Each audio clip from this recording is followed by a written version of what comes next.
This week on the show, JJ talks about Morphettville. I go to Flemington, day one, Derby Day of the big 4-day carnival. Track important. There's a bit of a northerly wind. It's going to have some impact, especially around the circle. And maybe the Spinnaker lane gets involved. It's the Spinnaker lane, you say. JJ's selections, couple on the graphic, but there's an extra one. So make sure you actually listen to the show in race 5. He identifies a horse that won't be on the graphic, punters. I unload the Glock at Flemington. It's a tough day on paper, but I'm really keen on it. That usually ends up in a famine for me, so buyer beware. Pin the tail.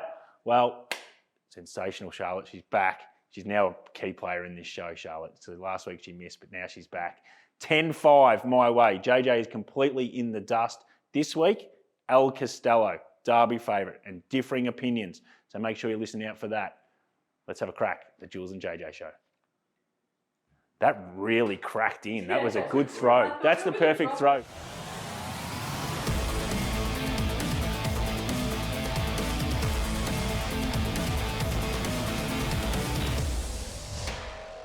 Hello and welcome to the Jules and JJ show. My name is Julian Valence, joined in the Adelaide Hills on Halloween, and there's a bit going on in the Adelaide Hills. G'day JJ, how you going? How's that painting?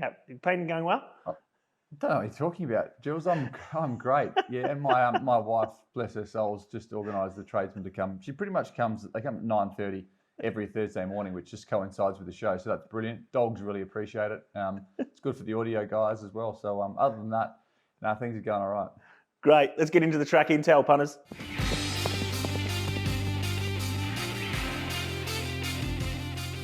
Righto, JJ. Track analysis for Morphettville. Rail goes out a bit further. Yep, out to 9 metres. It's 9 metres throughout, which is good.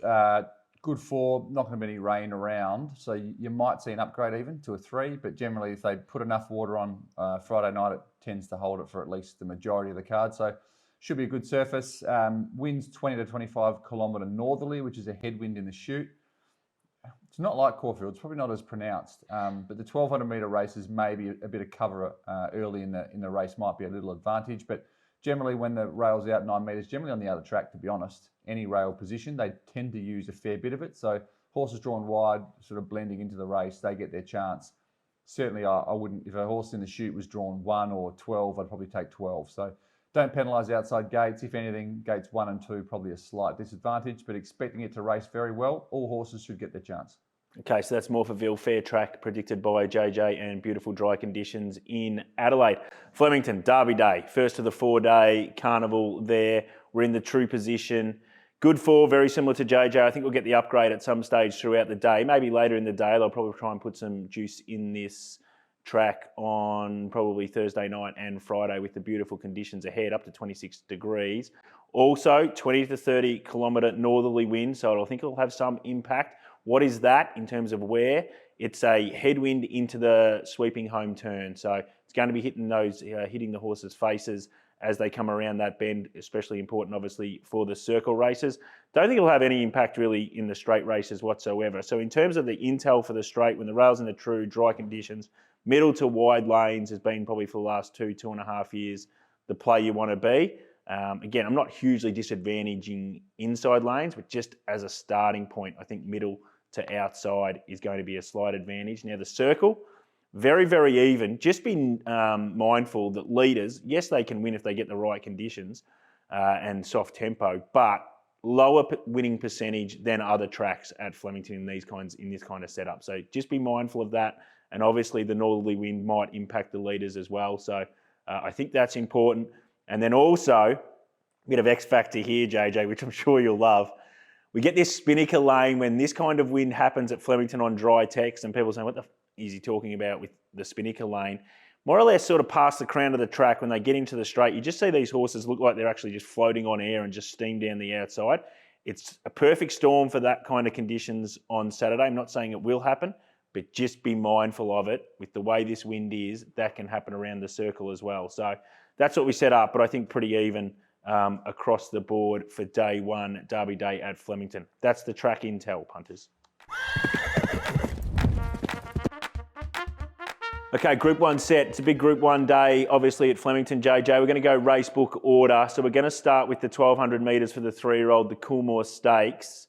Look, I don't think there's huge amounts of speed in this race, so I don't think they're going to go too fast. And obviously, when you try and do a speed map, it's more important for when you're doing it when you got around a bend because you sort of have an order. But when you've got it up the straight, they sort of just fan across and it doesn't have that much impact. So I'm not going to bore you with how they'll sort of go forward and sort of sit back. Just the other thing I want to point out for the punters is I think probably since Home Affairs won this race 3 years ago, everyone was saying the Everest is the form line, the Everest is the form line. But he's been the only colt to be able to come out of the Everest and win the Coolmore Stakes, Stud Stakes. So the Everest's been running for 7 or 8 years. It's the only one that's been able to win. So just be mindful that I'm not too keen on the Everest being the right form line, and I think probably exactly this year with Growing Empire. How did you see the race? What did you think we could sort of predict in terms of how they'll set up? And did you want to be with anything in particular, JJ? Yeah, look, I generally think they go slower. The 1,200-metre races around bends, they tend to go a bit quicker. I just feel there's a bit less pressure in a lot of these races, unless something, you look at the form lines, you see something's dropping back that tends to get out and go. I don't look at this race and think, these 3 or 4 horses here that are really going to hike along. So I always, as you probably do, default to horses drawn out wide. I think there's a couple of horses in this race I've got some interest in. Growing Empire, he's been my horse a long time. I just don't really like the prep that much, as you touched on, going through the Everest. I thought he was just plain the last 100 there. I thought Lady of Camelot was probably finishing better than him. And obviously Bella was 3 wide outside him and 2 good. So I still think he's got a great chance. I've got to mark 380. The one I think is a good bet is Bellatrix Star down the bottom. It does come out of races that haven't really rated that well. But when it's held up and allowed to sort of get a smother for as long as it can really unleash. The query I'd have is if it's a fast run 1,200 for whatever reason and it's exposed, I think it's as far as it'll get. But I think Blake Shin will know that. He's riding so well. He'll smother it up. I think it'll explode late and be in the finish. So as far as bets are concerned, I reckon Bellatrix Star each way is the bet. Respect Growing Empire. I thought Gatsby's wasn't hopeless either. It's still $34 if you're shopping well. I think it's got a little chance as well. There's a couple in the market that you haven't mentioned there, so I'll just quickly touch on them and what you think maybe the chink of those horses is. It's Traffic Warden and Switzerland. Switzerland sort of looks like it's probably been the horse that's been specifically set for this race, misses the Golden Rose, misses the Everest, and is going to be third up into the Coolmore. Where did you see those 2 horses, Traffic Warden and Switzerland, and maybe the knock Traffic Warden? It's drawn that inside draw. Yep, inside draw Traffic Warden. So I've got to mark 650 because of that. I penalised it. And Switzerland, it's 2 runs back. It was pretty poor. Last start was really good, but I think it really appreciated that strong tempo when they got out and rolled, and he could get out and then finish off and run, a solid section without being blistering. I think he really wants a strong tempo. I just don't think when I look at the straight 1200s, I don't really think this would be a strong tempo. What loves to absorb it and finish off. I don't think he'll get that. I think it'll be a softer tempo with a bit more dash. Not convinced he can sprint as quickly as some of the others.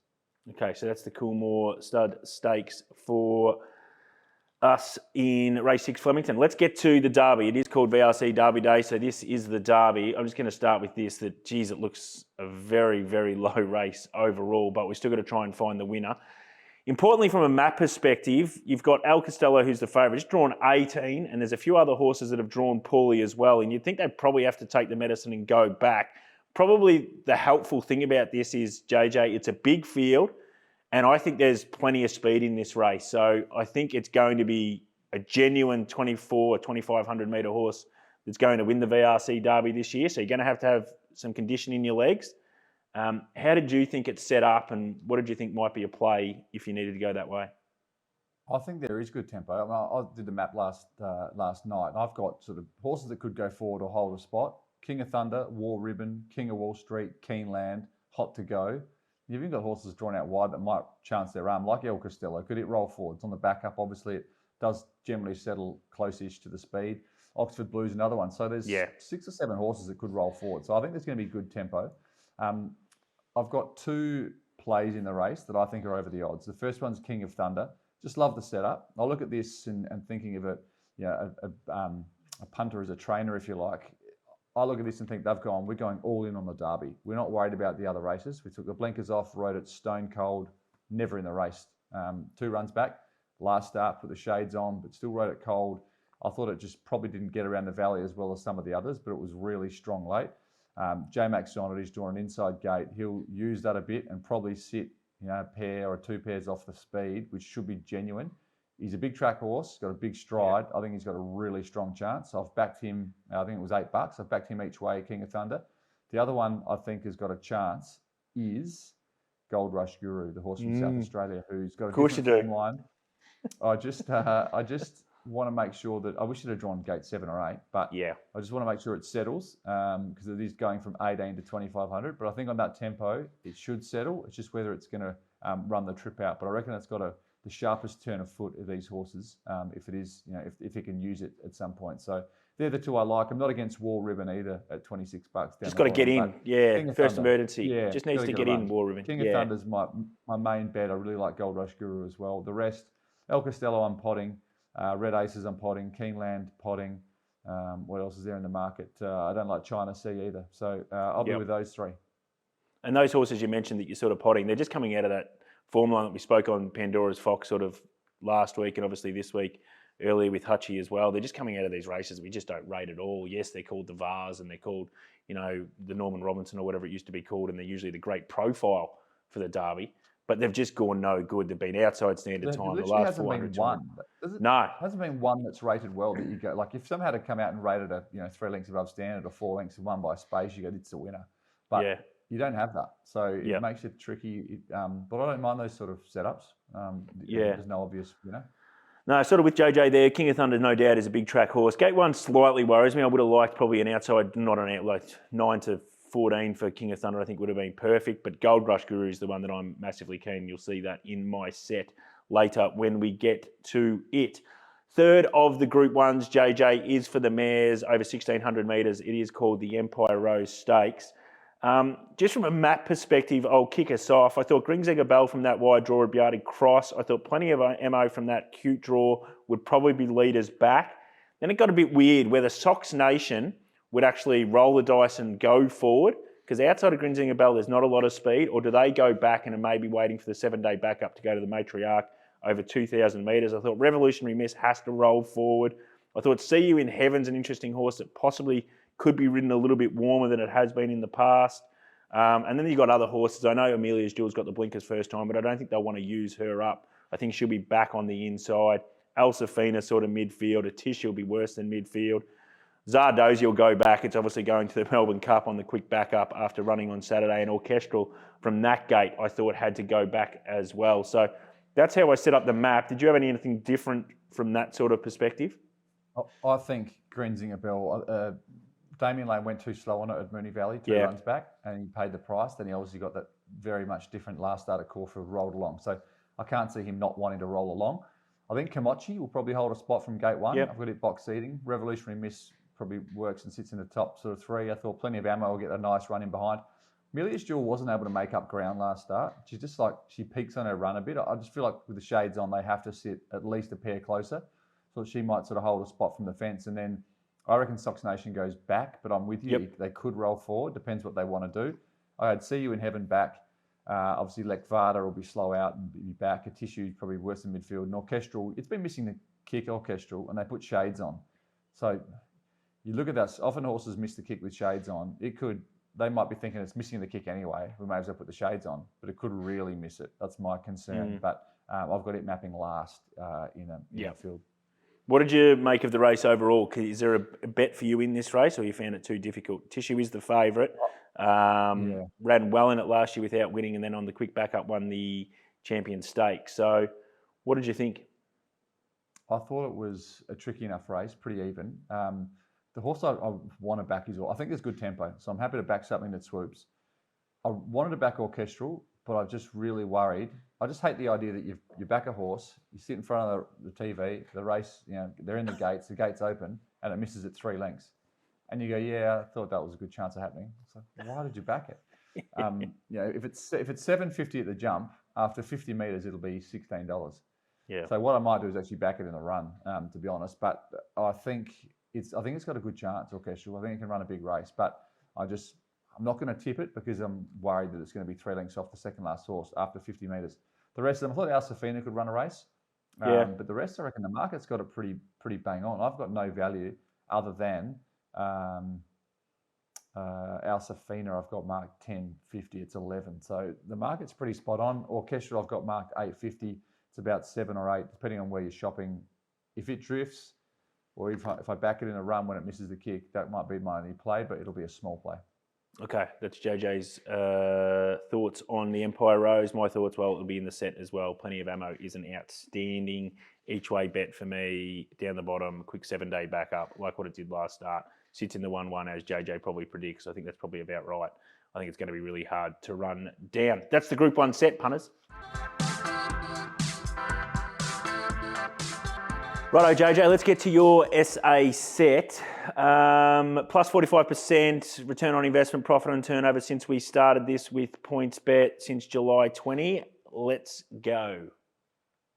You haven't got my profit on turnover after the tweet sent out. JJ's 2 from 2. The profit on turnover from that point onwards on the day would be minus 100.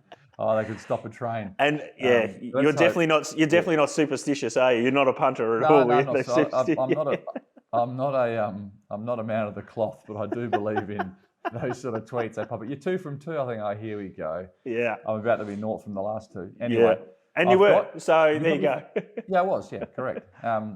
You're probably thinking I've got 2 tips, and you're right. I've got 2, but there is an extra one I've added. Oh, a bonus! Is this a bonus? Yeah, this one won't be in the. A lot of these people just probably follow us on Twitter. They see the tweet that comes out, JJ set. They maybe mark it down, and that's their hard work done. Yeah. This is something for the people that actually sit there and watch the show. So okay, good for you. So it will be part of the set. It will be part of the set, but it won't be in the graphic. So there you go. So hopefully you are watching the show, punters. Go. Let it be a lesson to you. Your fair weather supporters. Yeah. 3 of them. The first one's Cyclone Harmony. Victoria. Actually, 2 of these are Victorian horses visiting. Cyclone Harmony, one last start for Tiani Chapman. Just lobs it to a good spot. It'll be 1 out, 1 back. It's a very thin field. Dolcemente short price favourite. I've got it marked longer. Did a job for us last week, Dolcemente. It's on the back up. I think it's short enough. So I'm happy to back Cyclone Harmony. It's about that sort of $465 quote. So I think it's a good price. So I'll back it in the first, Cyclone Harmony. Race 3, Presser. It's dual acceptor at the Valley on Friday night and at Morfordville. Now, I reckon the Valley, it's, I reckon, $850. Morfordville, it's $420. Basically the same prize money. So I'm hoping they'll run in Adelaide. It's gone well in both runs for the new stable. Gavin Bedge, good stables flying. I think the market will respect him. Maps to come across and sit behind a couple of sort of leaders that like to roll along, Francis Boy and Trumpster. Neither are really strong horses, but they can sort of kick along a bit. I think it will suit him perfectly. Settle in between. If he is posted, you can always roll forward and sit outside leader. But I think Presser's ready to win. Third go for the new camp.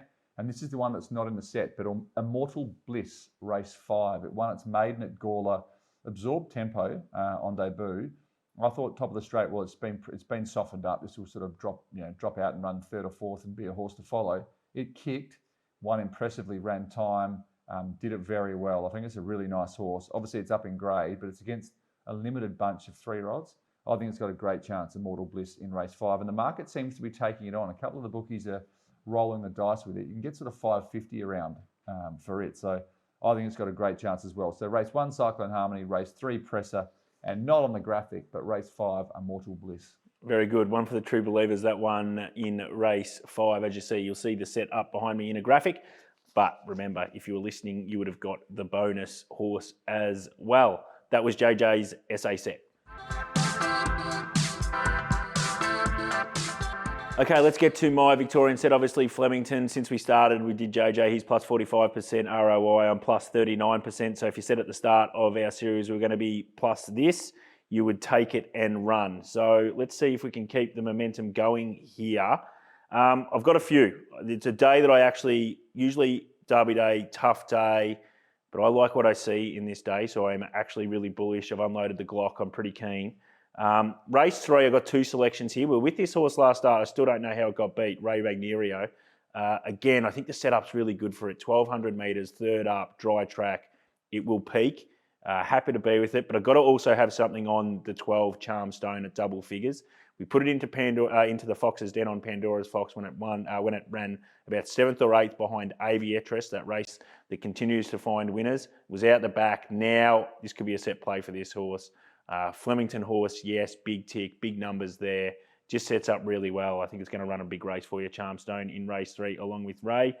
Race 5, number 5, Powers of Opal. So this is the Wakeful Stakes, 2,000 metres, lead up into Thursday's Oaks.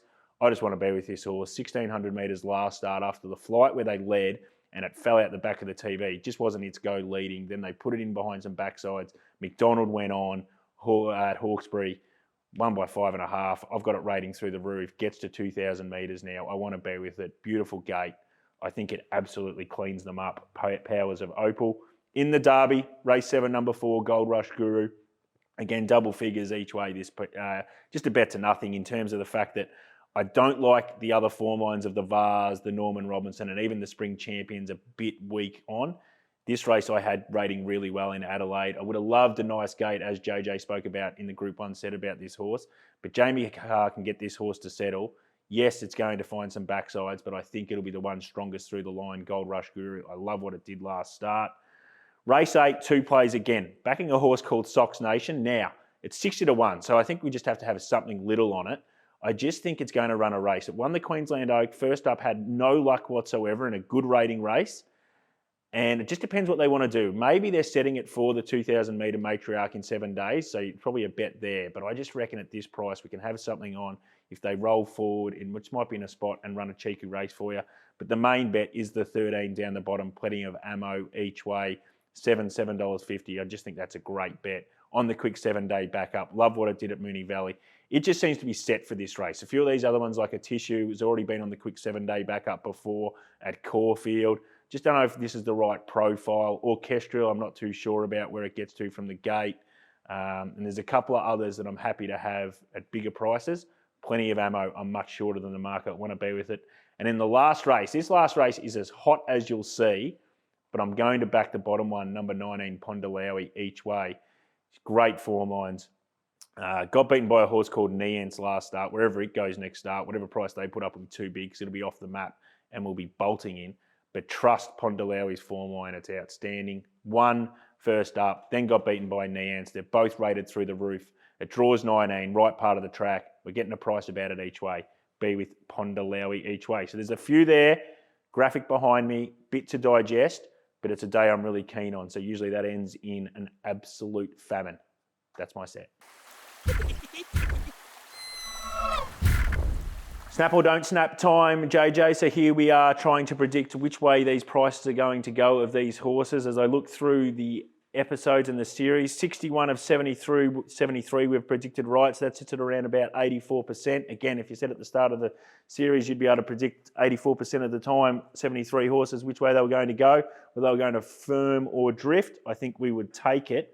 I'm going to get you to start off because yours are actually a little bit early in the day compared to mine. So if you can kick us off, my friend. Yep, thought we might have an intermission after your It was a while. Into it. And I didn't take a breath. Didn't take a breath either. It's known as altitude training. Correct. There's a few other words for it too as well. Wrong. Pure bliss last week. Yeah, you did. One quite impressive. Yeah. I actually went through, and when you get a mistake like that, you go through and try and work out what went wrong. Oh, gee, it went a lot better than I thought. It never rated well. It's obviously gone to a new peak. First up, second prep. That's a little thing that a lot of punters a lot of the big punters chime into. First up in its second preparation, even if it hasn't got the ratings it needed to win, I think they often just improve them. And this horse improved out of sight. Thing is, it trialled poorly, averagely, going into it. So anyway, got it wrong. We move on. There's 2 this week, a couple of don't snaps. The first one's short price favourite, Dolcemente, who, as I said, we tipped last week and got the job done for us. Just think it's short. I've got a clear favourite, 230, I think, under the odds. I think if you want to back it, I wouldn't say don't back it. I think it can win, but I just think you were costing yourself margin if you're taking 230 now. I reckon you'll get 250 plus on the day. And the next one, I don't think can win. Race 3, Nuris at 750. Now, the reason I say that is it's 750 if I think it's going to blow right out. If there's another bet in the race, if you've looked at that race and you like 1 or 2 and you're thinking, whichever one should, do I take the price now or wait? I think with Nuris at 750, very, very likely to drift. You may be better off locking in the price, some of the other horses you like in the race. All right, very good, JJ. 2 don't snap. So just if you do like them, you want to back them, as we predict, maybe just wait because you might get a better price closer to the jump. Very flat open markets on Derby Day, so it was tough to really play pointy in because there just wasn't much really there. So I've gone In race 4, a horse called Mighty Ulysses, who was very good winning last start at Caulfield. They sort of put up $5.50. It's now out to $7, but I still think if you like that horse and you think it's going to win again, you're going to get closer to double figures. So just hold off on that horse before you back it. I think you'll get a better price. And Amelia's Jewel, I think there'll be many people wanting to back this horse with the blinkers going back on. I think 4th up, nice draw.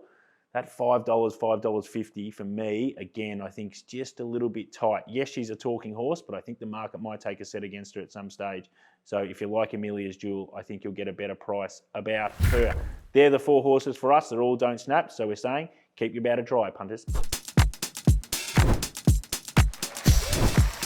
Don't know if I really want to do this segment. It's just sort of, I don't even know how to really explain it, but it's pin the tail, by the way, punters. So the leaderboard is 10.5, so that's double the amount of what JJ has, I have, if people have sort of wanted to work that out. Last week was the Cox Plate, and we decided to do prognosis.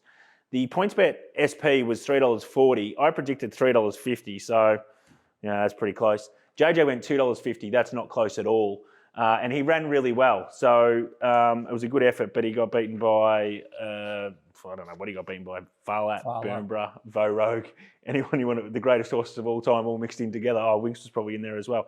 So it's 10.5. This week we decided to do the Derby favourite, El Costello. I'll go first.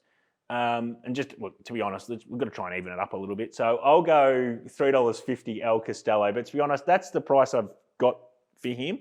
I know he's drawn poorly and the market could take a set against him because he's drawn poorly. But just the reason I went with that $3.50 is there's just not much guts to this race. And I think those horses that are the middle pinners at $6 or $7 may end up all going to double figures because they've just got no numbers behind them. I think they're going to gravitate to 1 or 2 horses. I don't know which ones those are going to be. Could be the Gold Rush Gurus that we're sort of, wanting to be investing, or even JJ's King of Thunder. But I think a lot of them are actually going to drift from their original price here because they've just got nothing, no substance behind them. So that's sort of why I pinned the $3.50 El Costello. You're a little bit bigger than me though, JJ, with the favourite. Yeah, I am $4.80. I think he'll drift. Yep. I'm happy to double up and make it 2 cans if you're getting cocky. No, that's what they do when they're so far behind. That's what they do. Oldest trick in the book, punters, never fall for it. Never fall for it. I think it's very short, to be honest. Yep. So I'm pretty confident about this one. I reckon it'll be easy in the market. So was well backed in the Spring Champion though. Just for devil's advocate and for the punters out there as we try and work through these things, and absolutely I can understand your thinking, but was really well supported favourite in the Spring Champion. That's the G1, and look at it, as poorly as it did rate, it's still rated a little bit above the Vars and the old Norman Robinson. So you could I get what you're saying, but there could be some other form factors that suggest this horse's price does stay in. I think the Spring Champion, you had Swift Falcon and it. I think in the preview I said they're the 2 that I want to back. Just depends on how the track's playing. One's going to settle back last, the other one will settle a lot closer. I think that was the difference. El Costello was firm and the other one drifted out. So I don't know. I reckon a very awkward draw for it. And correct, it's not a really long run to the first turn there, is it? No, it's not. You're right. They have to go back. Yeah. They have, and to be honest, it won the Spring Champion because of map. I think they got in the 1-1, and that was no doubt why the market probably gravitated towards it. So if you're playing in that space, then you go, well, conversely, because it's drawn so poorly, the market probably doesn't trend towards it. Yeah. So I can see it. I've got it marked high 5s, I think, or close enough to $6. So I reckon it'll jump about $4.80 SP, and I'll get 1 can back. Very good. That's Pin the Tail this week, punters.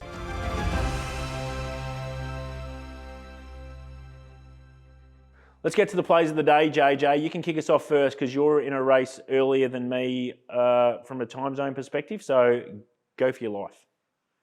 I thought it was a really tricky card actually at Morphettville. I'm not launching. I thought last week I liked the look of it. This week I don't really like the look of it. So I struggled to find one that I'm super keen on, but I've landed on Presser in race 3.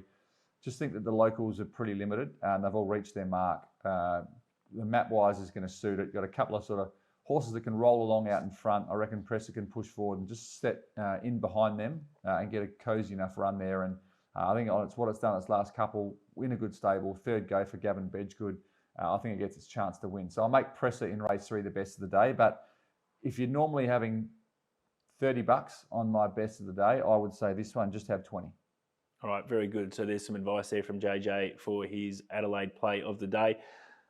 It's a tough day at Flemington, but I'm just unloading as I've suggested. So I found it difficult to find a best because I actually really like all of them that I've suggested, but I am pitting it in the last race each way, Pondalawi, that $5, $5.50. If you can get that, I think that's a great each way play. You're sort of getting $2.10, $2.15 to place. Just think it sets up really well, outside draw. I love its 2 runs this prep. You go back all through its very short career, when it won its maiden, it rated through the roof, almost plus 10 with me. I just love those horses that rank really big on their maiden at whatever stage. They eventually get back to it and get to higher grade very, very quickly. So I'm with Pondalawi in a really hot race as my best of the day at Flemington.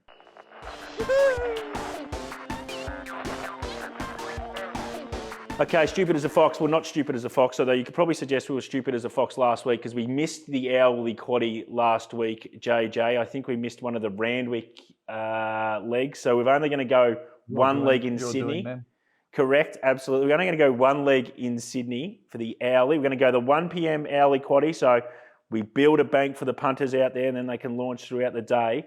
Flemington race 2. You're going to need probably a couple of pens here because we're going wide because this is a really tricky race and the market suggests it is.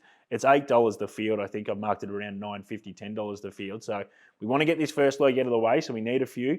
3, 4, 5, 7, 9, 12, 13, 15, 17.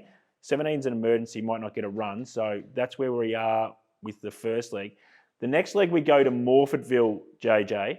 Now I just sort of took it upon myself to put the 2 in. The 2 in. I'm listening. What have you got? 2 in. But what I've just put one out, number 2. Now I know you're going to say, oh, it might not run or whatever. So can you just, for the punters out there, and again, this is for the only people that watch the show because the graphic's already probably been done, so that's bad luck. But for the true believers, if the 2 gets scratched, what else should we include? Look, it is the horse to beat, Jules, but as you said, in at Moonee Valley, drawn a good gate, so it might run there. If it doesn't run, I would probably throw in Limited Risk, horse 5, Metrical, horse 6, Miss Remsky, horse 7, and that'll probably do me, I reckon. Just go with those 3.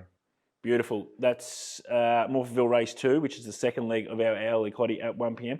Then we have to go to Rose Hill, a bit of graveyard here. Race 3, 2, 4, 5, 7, 8, 9, and then just pray to Allah, Buddha, and all those people that you pray to if you're one of those people that are inclined to believe in higher powers of being and not just in life.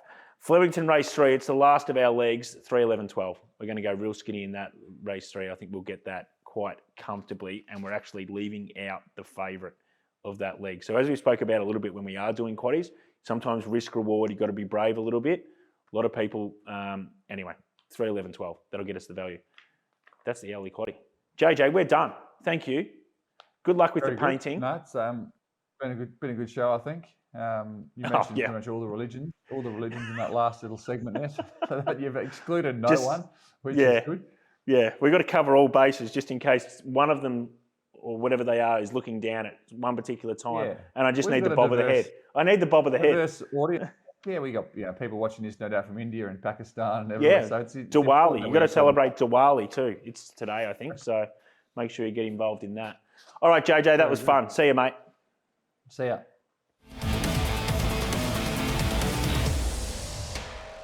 Thanks for watching, punters. Please like and subscribe. Subscribe. Imagine what you could be buying instead. For free and confidential support, call the number on the screen or visit the website.